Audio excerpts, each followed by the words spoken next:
திலீபனின் தியாகம்.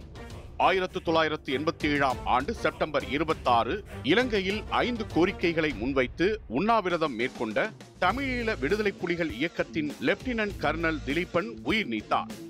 ஈழத்தமிழ் பிரச்சனையை தீர்க்கும் நோக்கில் இந்தியாவின் மத்தியஸ்தத்தின் பேரில் இந்தியா இலங்கை அமைதி ஒப்பந்தம் உருவாக்கப்பட்டது.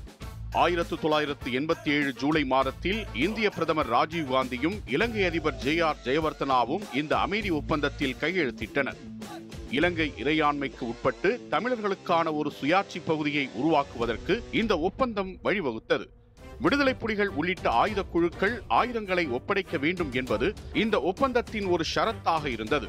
இந்தியாவின் அமைதிப்படை இலங்கைக்கு சென்று ஆயுத ஒப்படைப்பு மற்றும் அமைதி காக்கும் நடவடிக்கைகளை மேற்கொள்வதற்கும் இந்த ஒப்பந்தம் வழிவகுத்தது. இந்த ஒப்பந்தத்தின்படி இந்திய அமைதிப்படை இலங்கைக்கு சென்றது. போராளி குழுக்கள் ஆயுதங்களை ஒப்படைக்க தொடங்கின. தமிழீழ விடுதலை புலிகள் இயக்கமும் ஆரம்பத்தில் தயக்கத்துடன் ஒப்பந்தத்தை ஏற்றுக்கொண்டது. ஆனால் ஒப்பந்தத்தின் சில அம்சங்கள் தங்களது லட்சியத்திற்கு எதிராக இருப்பதாக விடுதலை புலிகள் அமைப்பு கருதியது. குறிப்பாக ஆயுதங்களை முழுமையாக ஒப்படைப்பது விடுதலை புலிகள் அமைப்பை பலவீனப்படுத்திவிடும் என அவர்கள் எண்ணினர். இந்த சூழ்நிலையில் இந்திய அமைதிப்படையின் சில நடவடிக்கைகள் விடுதலை புலிகளுக்கு அதிருப்தியை ஏற்படுத்தின. அமைதிப்படையினர் தமிழர்களை கைது செய்து இலங்கை இராணுவத்திடம் ஒப்படைப்பதாக குற்றச்சாட்டுகள் எழுந்தன. இதையடுத்து விடுதலை புலிகள் இயக்கத்தின் அரசியல் துறை பொறுப்பாளராக இருந்த லெப்டினன்ட் கர்னல் திலீபன் இந்திய அமைதிப்படை தளபதியான லெப்டினன்ட் ஜெனரல் தீபேந்திர சிங் அஹூஜாவை சந்தித்து 5 கோரிக்கைகளை முன்வைத்தார்.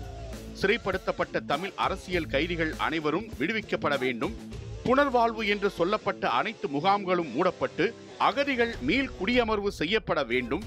இந்திய படையினரால் தமிழர் பகுதிகளில் மேற்கொள்ளப்படும் குடியேற்ற திட்டங்கள் உடனடியாக நிறுத்தப்பட வேண்டும். வடக்கு மற்றும் கிழக்கில் இலங்கை அரசு காவல் நிலையங்களை திறக்கக்கூடாது.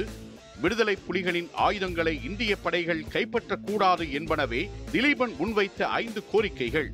இந்த கோரிக்கைகளுக்கு இந்திய தரப்பிலிருந்து எவ்வித பதிலும் கிடைக்காத நிலையில் திலீபன் தனது கோரிக்கைகள் நிறைவேறும் வரை உண்ணாவிரதம் இருக்கப் போவதாக அறிவித்தார். இதனைத் தொடர்ந்து 1987 செப்டம்பர் 15 அன்று யாழ்ப்பாணம் நல்லூர் கந்தசுவாமி கோயில் முன் திலீபன் தனது உண்ணா நோன்பை ஆரம்பித்தார்.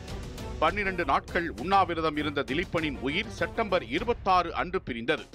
திலீபனின் மரணம் விடுதலை புலிகள் இயக்கத்தினருக்கும் ஈழத் தமிழர்களுக்கும் பெரும் அதிர்ச்சியை ஏற்படுத்தியது.